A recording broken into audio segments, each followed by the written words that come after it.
बिस्मिल्लाहिर्रहमानिर्रहीम। अस्सलाम वालेकुम वरहमतुल्लाहि वबरकातुहू। जुगनू टीवी में खुश आमदीद। एक दफा का जिक्र है, किसी जंगल में एक भेड़ और उसका बच्चा रहता था। एक दिन भेड़ का बच्चा माँ के बगैर पानी पीने दरिया पर पहुंच गया। जो ही वो दरिया से पानी पी रहा था, इतने में एक भेड़िया भी उधर आ पहुंचा। और जो ही भेड़िए ने भेड़ के बच्चे को देखा तो उसके मुंह में पानी आ गया और उसके लिए तरकीब बनाने लगा कि अब कैसे इसको खाया जाए।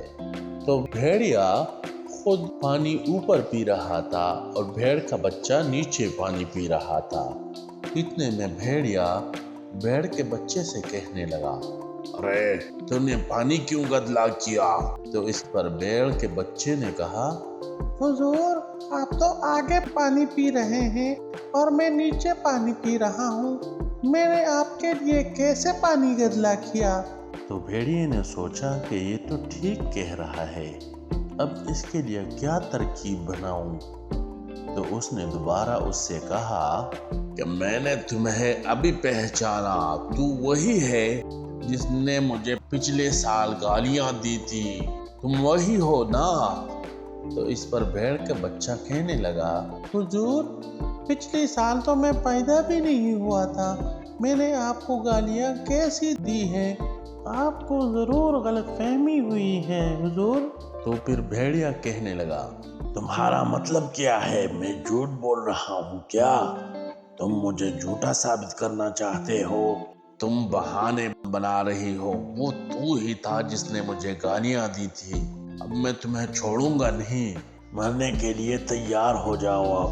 तो भेड़ का बच्चा कहने लगा कि हुजूर, मेरी तो अभी उम्र ही 4 माह है, कैसे मैंने आपको पिछले साल गालियां दी थी? तो भेड़िया कहने लगा, तू बातें ना बना, अगर तू नहीं था तो तेरा बाप ही होगा जिसने पिछले साल मुझे गालियां दी थी। अब उसका बदला मैं तुमसे ही लूंगा। और इसी तरह भेड़िया भेड़ के बच्चे पर झपट गया और उसके टुकड़े टुकड़े करवा कर उधर ही खा गया। बच्चों, तो इस कहानी से हमें ये सबक मिलता है कि अपने माँ बाप के बगैर कहीं भी नहीं जाना चाहिए। इंसानों की शक्ल में बहुत सारे भेड़िए हर जगह मौजूद होते हैं। अगर आपको कहानी पसंद आई हो तो लाइक और शेयर करना ना भूलें। और अगर आप चैनल पर नए हैं तो चैनल को सब्सक्राइब करके घंटी के बटन को जरूर दबाएं। अपना ख्याल रखें। बहुत शुक्रिया। अस्सलाम वालेकुम वरहमतुल्लाहि वबरकातुहू।